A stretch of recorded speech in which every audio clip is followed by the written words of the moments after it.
Welcome to the Nevis Newscast. Today is Friday, 26th May 2017. I'm Fredicia Liburd. Restoration work on the Bath Bridge began yesterday, Thursday, May 25th. Supervisor of Roads at the Public Works Department is Danny Williams.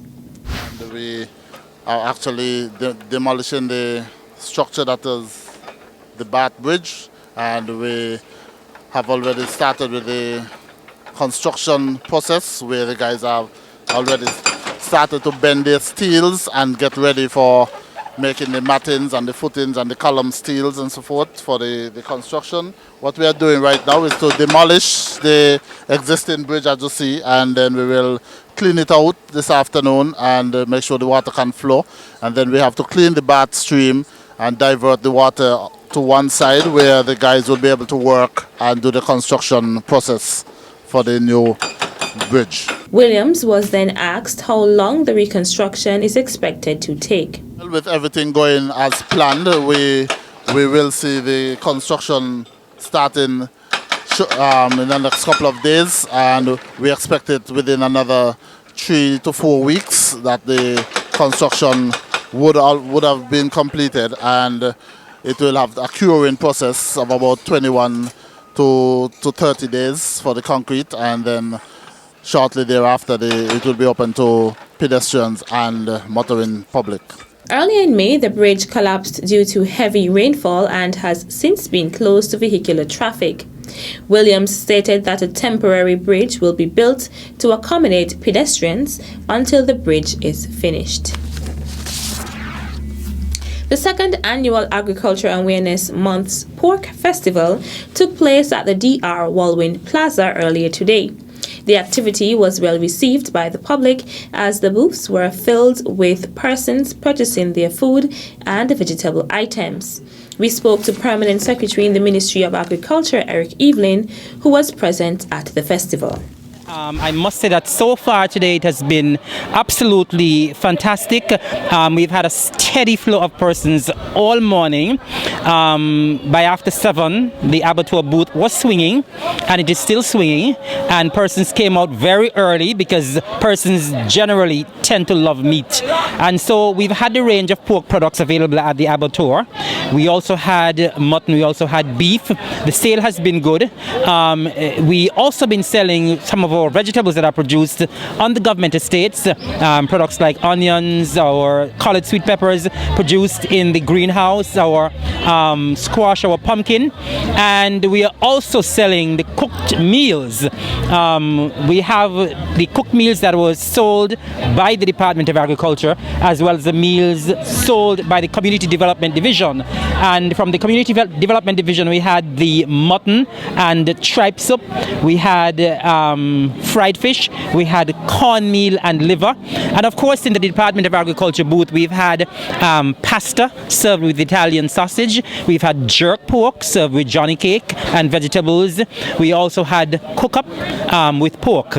And so all in all, we are pleased with what we would have had this morning. We are pleased with the support. We are pleased with the turnout. And we just want to say thanks to members of the general public who came out, as usual, to support the Department of Agriculture and the Department of Community Development. And we are overall pleased with the support we've had for the activities for Agriculture Awareness Month. Evelyn also thanked persons for supporting all of the activities for Agriculture Awareness Month.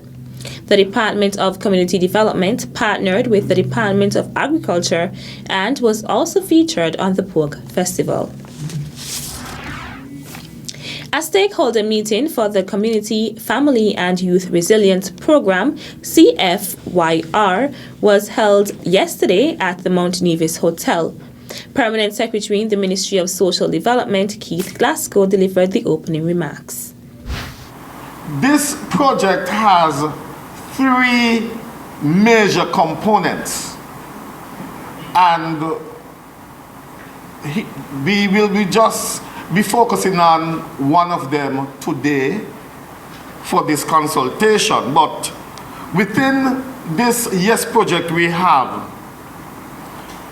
the Juvenile Justice Reform Project, and the aim of that is to strengthen the juvenile justice systems and to promote rehabilitation and reintegration of youth in conflict with the law back in society. The forum brought together a range of public sector agencies, community partners, non-governmental organizations, faith-based organizations, and the private sector in Nevis, whose work supports positive outcomes for young people across a range of social crime prevention services such as violence, crime reduction, juvenile justice, youth, health, and others.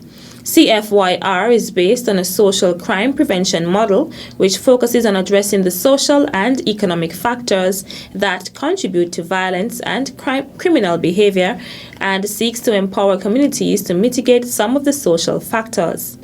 The CFYR program in St. Kitts and Nevis is targeted for implementation in 5 communities including Marsteer, Keon, Sandy Point, Bath Village, and Rollins Village. Still to come, Exposition Nevis comes to a close with awards ceremony. The details when we return.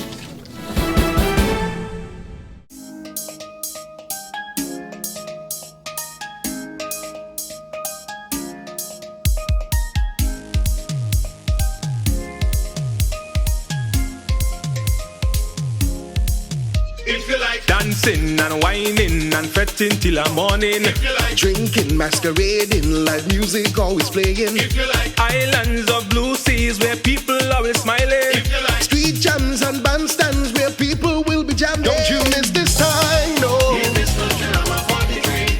Our festival, our legacy.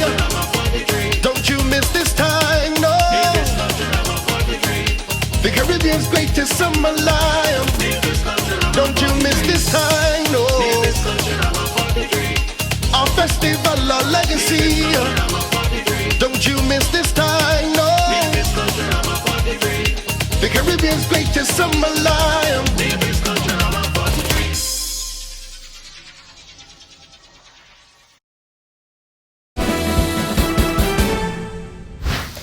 Welcome back.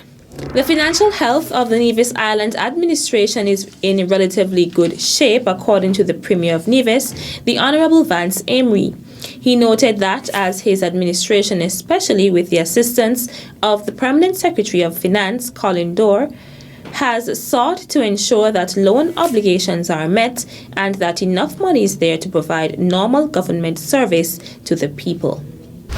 We have restructured a loan of $120 million to last over 25 years at just over 5, I think 5.5%, coming down from an average a 9% loan. That gives us a savings to government.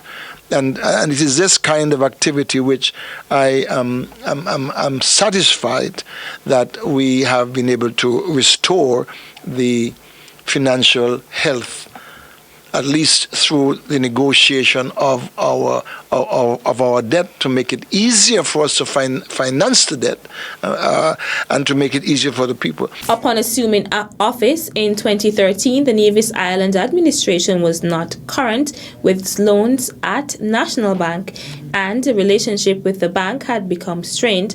However, the Premier noted that things have since improved, allowing for the reinstatement of an overdraft facility. We do also have, and we were able to negotiate a $10 million overdraft facility at National Bank. And it is available to us. We use that periodically. But I can say and report to the people that our management of the finances of the country has remarkably improved. And the financial health of the Nevis Island administration is significantly better. Premier Amory, who holds responsibility for finance, said the government continues to service all of its debts locally and said external or international creditors are not being ignored. The Kuwaiti Fund, we were able to negotiate with them a restructuring of the debt which we had with them. And I can report that at this time in the history of our debt financing that we are current, because we're able to get them to give us a rescheduling of the payments at a lower rate over a longer period. And this is what government is about. It's not about ignoring the debt, because you can't pay. It's about finding a way of getting your creditor to understand your financial situation and make it easier to pay the debt so that you are not in default of any payments. Premier Amory said his government is managing the finances of Nevis in the most responsible way it can based on the options available. The Ministry of Tourism will host its annual awards ceremony tomorrow, Saturday, 27th May, at the Four Seasons Resort, Nevis. Tickets can be purchased at the Ministry of Tourism at a cost of $150 EC. The event will comprise of a welcome cocktail from 6:30 p.m, followed by the official opening of the awards from 7:30 p.m. This year's theme, All Things Tourism, focuses on sustainability is our responsibility. Featured speaker and special guest, Mr. Hugh Riley, Secretary General of the CTO, will give the remarks. Dignitaries, stakeholders, guests will gather to celebrate with the awardees as they receive recognition under the following categories: Hotel Manager of the Year, Hotel of the Year, Tourism Employer of the Year, Nevisian Adventure, Best Nevisian Culinary Experience, Long Service in Hospitality Sector, Outstanding Allied Services Company, Taxi Operator of the Year, and Corporate Partner of the Year. The awards ceremony will bring down the curtains on Exposition Nevis, which was held under the theme All Things Tourism. That's it for this edition of the Nevis Newscast. On behalf of all of us here at the Department of Information, I'm Felicia Liebert. Thank you for viewing.